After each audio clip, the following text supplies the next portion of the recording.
Hello everyone, you're welcome back to my channel. Trust you're good, trust you're doing well. So today's video is on how to pad our hip and butt. Whether you are a beginner or not, so far you can make your basic skirt. Trust me, you can learn how to pad your hip and butt. So I'm going to show you how to do that in a very simple and detailed tutorial. Learn how to give yourself that perfect curve, or your client that perfect curve. You can pad your hip from hip 36 to 38 or 40 or 42 inches, depending on how you want it to be. So if it is something you want to learn, keep watching this video. Please kindly give this video a big thumbs up. Please do subscribe.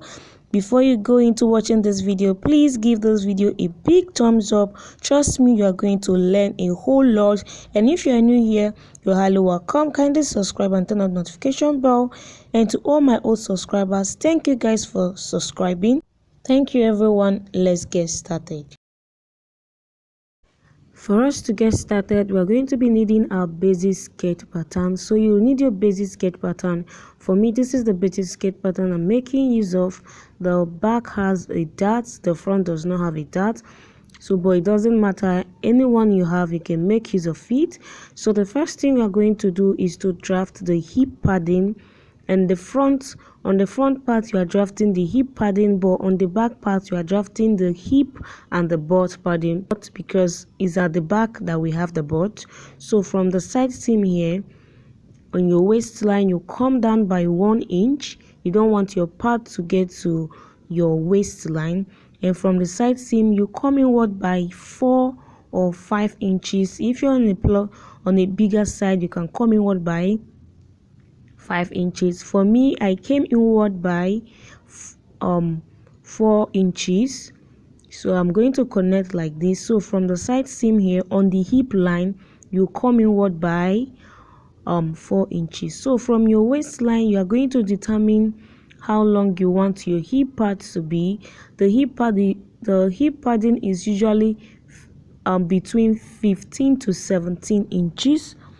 Between 15 to 17 inches. Another way to draft it is that you can come from your waistline and from your hem part and go up by 3 inches or thereabout. So for me, I'm making use of length 16 inches. So your hip padding should be between 15 to 17 inches depending. I think 17 inches is the highest. So I'm going to go ahead and connect like that. So from this part now, from the waistline, I came down by 1 inch, and from that part I'm going to connect like this. Sorry, this is how I'm going to keep my curve to connect. This is the best way to keep your curve to connect this part. So from my waistline I connected to the hip, and from where I want the hip part to stop, I connected also to the hip. So this is what is called the hip padding. So this part, the front part now has the hip padding, the hip pad. Then at the back part we are going to get the butt and the hip. So this is how you are going to keep your curve. So at the back part, we are going to get our under butt, because we are going to be dealing with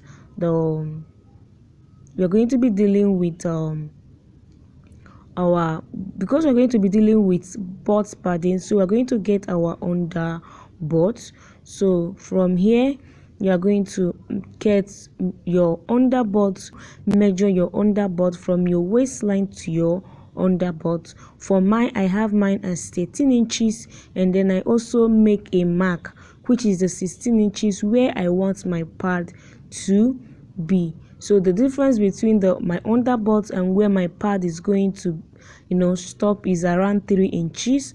So but this line is supposed to be on the side seam, not on the center back now. So I'll go ahead and transfer it on the side seam. So from the side seam, I'm going to come down by 1 inch, just the same way I did. And on my hip line, I'm going to mark 1 inch away from my zipper allowance. We are dealing with hip and butt padding. I'm going to come to the side seam and mark my waist to underbust, which mine is 13 inches, and I'll also mark the length of where I want my hip padding to be, which I'm using 16. So whatever length you use for the front, you will also use for the back. So let me show you how we're going to connect this. We are going to make a curve from the waist to the hip, but from the underbust I am coming inward by 4 inches. From the underbust, did you see what I did? You will come inward by 4 inches. I'm going to just follow me so you will see how to make this curve. So this is how you place your curve. Did you see the way I'm placing it? From your waist to the hip, you are going to mark 1 inch away from the zipper allowance so that the padding will not get to your zipper, and from there place your curve the other way around and connect to the underbutt. Did you see that? And then keep your curve like this and connect from the underbutt to where you want the hip pad to end. I believe this is simple and well explained. So from the underbutt I went inward by 4 inches.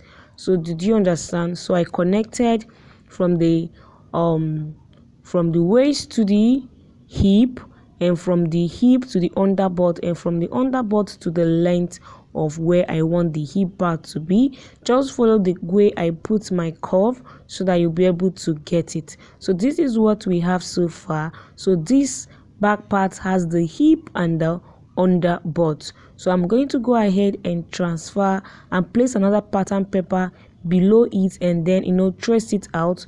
I don't want to cut it out. I don't want to destroy this pattern because I'll be using this pattern to cut my lining, and because of that I will just place it under my pattern and then trace it out.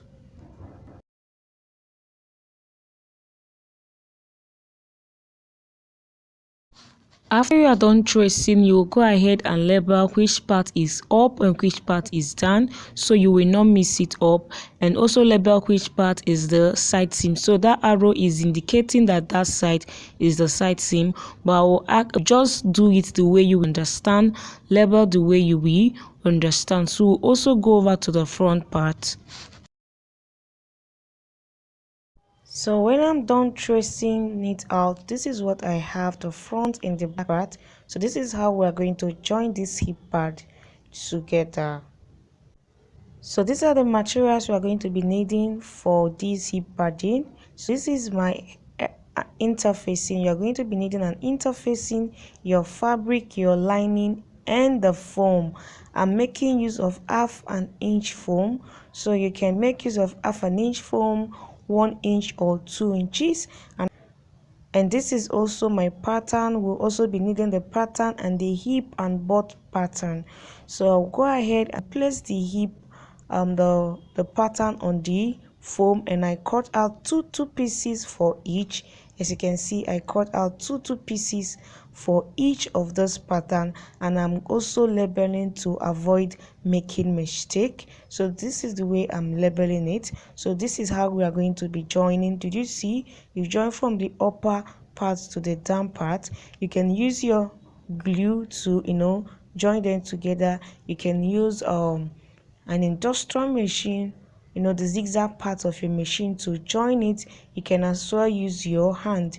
But before we join, we are going to trim off this part. If we don't trim it off, it's going to look fake. It will not look original. So because of that, we are going to trim off this part. Look at the way I'm trimming it off.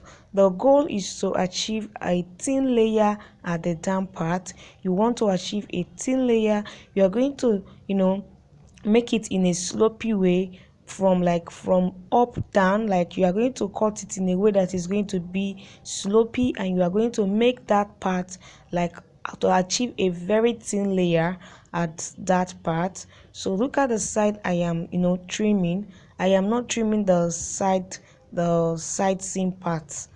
I'm not trimming the side seam part. So you're going to take your time to trim this thing to lay down very flat, so that by the time you attach it on the fabric, on your fabric, it will look exactly like your hip.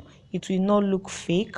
So I'll go ahead and trim all these down and trim all of them. Just take your time to do this. It's not really hard.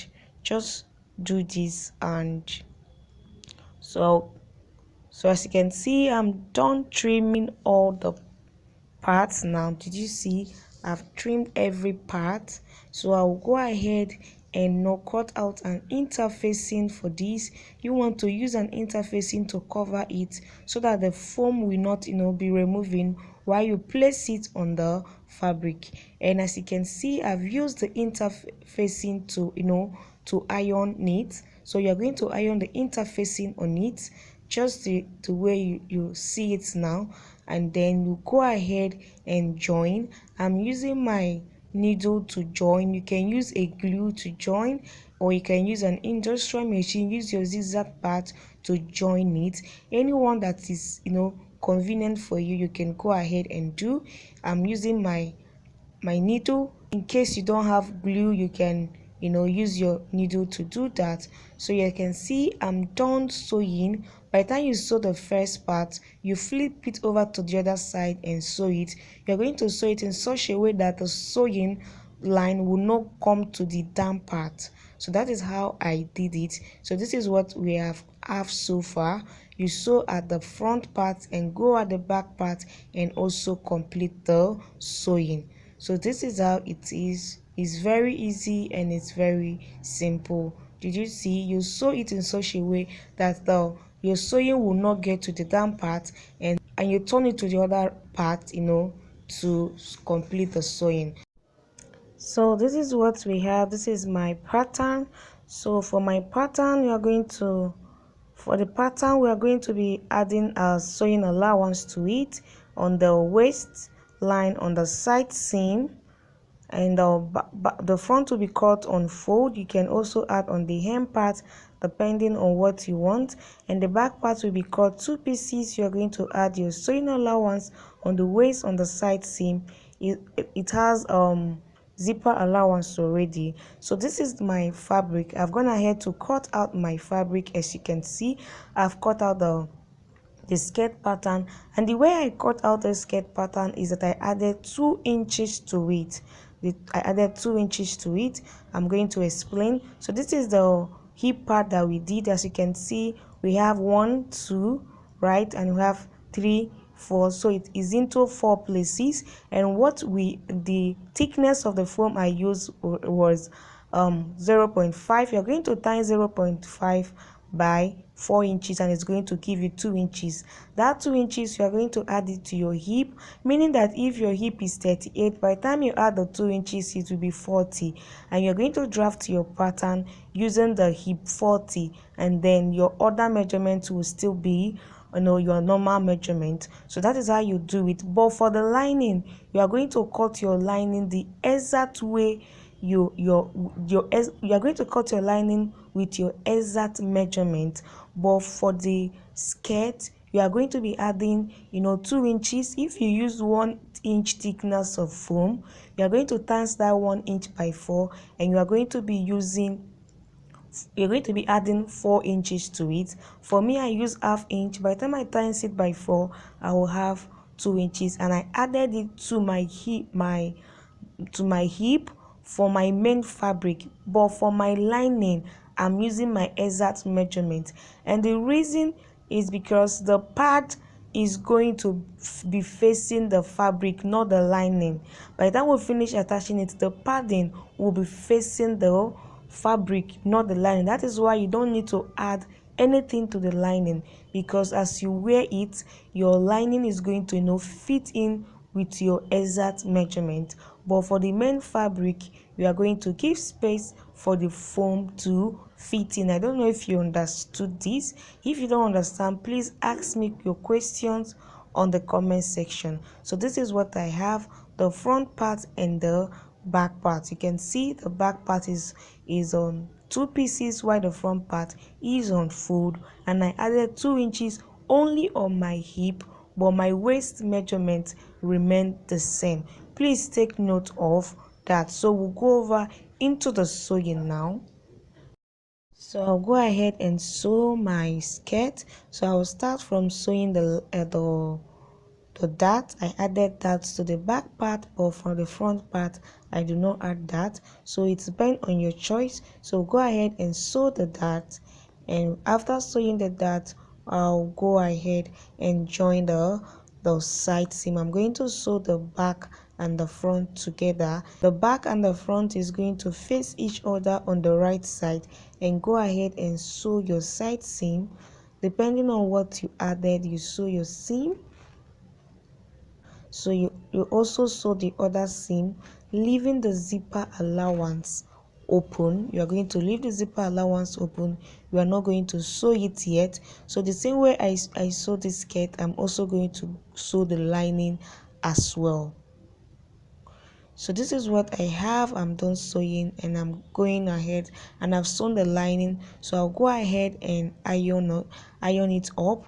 I'm going to iron all the side seam up like this. Like I'm going to iron all the side seam open, iron all the side seam for the main fabric and for the lining.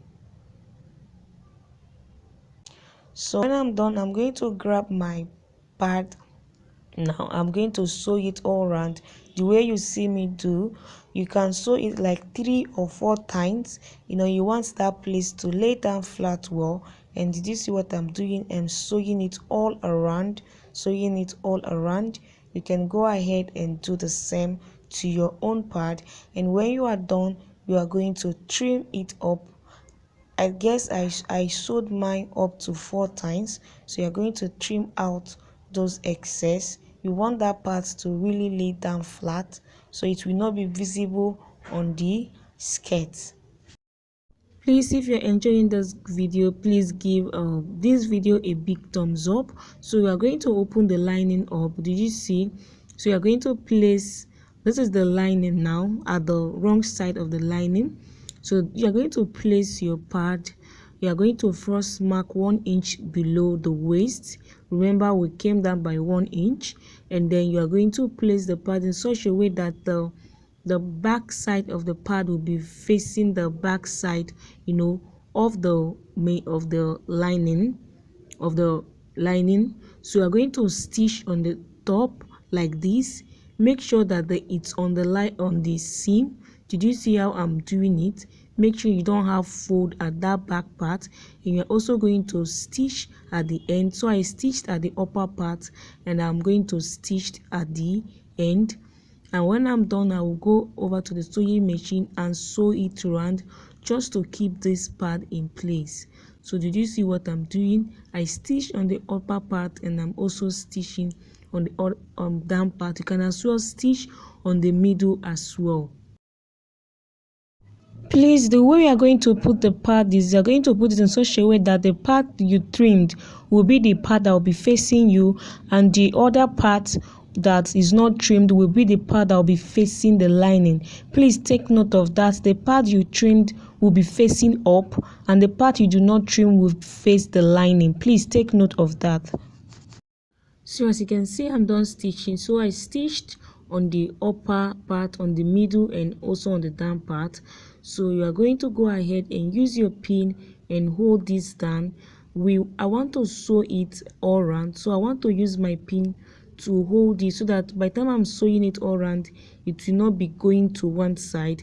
So you're going to hold it in such a way that it will not have fold. There should not be any fold all around it. There should not be any fold. So you are going to stretch it out so that there will not be fold. So this is what I have. I will go over to the sewing machine and stitch it all around. So just follow what I'm doing. You are going to stitch it all around like this, just to keep that part in place. I believe you understood what I'm saying. So as I'm sewing, I'm removing all my pins. Please kindly give this video a big thumbs up. If you have not yet subscribed, please do subscribe. Please give this video a big thumbs up. Please, if you have a question, please drop it on the comment section. You see what we have is so fine and neat. I've gone ahead to sew the two sides. So when I'm done, this is what I have. So you are going to place your main fabric right side facing each other. You're going to place the skirt parts now. The right side of the skirt will be facing the right side of the lining, and we're going to sew on the hem. But before that, I want to cut out 3/4 of an inch out from the down part. So this is optional depending on what you want to achieve. So I'm going to sew the hem parts now by 1/2 inch. Put the hem part. I'm going to sew the hem part by 1/2 inch. When I'm done sewing, this is what I'm going to have. We are going to push that part up. We are going to push your lining up to touch the main fabric. Did you see that? So this is what we have, and this is the zipper side now. So I'm going to go ahead and sew the zipper side by 1/2 inch. I added 1 inch at the seam allowance for the zipper, so I'm going to sew by 1/2 inch. So by the time I turn it to the front part now, or to the right side, I will have 1/2 inch for me to fix my zipper. I hope you are clear. So you're going to sew like this, and take it over to the sewing machine and sew. So when I'm done sewing, this is what I have. So I'm going to turn it to the to the right side. So this is what we have so far. You can see that the padding is facing the fabric is facing the fabric, not on the lining. So that is why I said you should not add anything to your lining, but you should add to your fabric. So this is what we have. So you are going to turn it like this and sew the down part and fix our zipper. We are going to sew your zipper parts now. So by the time you are done, this is what you are going to have. So you can see what we have so far. Unfortunately, I use a calico fabric that is a bit transparent, so you can see the padding because it's a bit transparent, but you are going to be making use of a thicker fabric to do this, maybe your Ankara fabric or so. So this is my final result. I hope you enjoyed this video. Kindly give this video a big thumbs up, and please, if you have any question, drop it on the comment section. You can go ahead and try out this and let me know your thoughts on the comment section and your outcome on the comment section. Thank you and see you in the next class. Bye.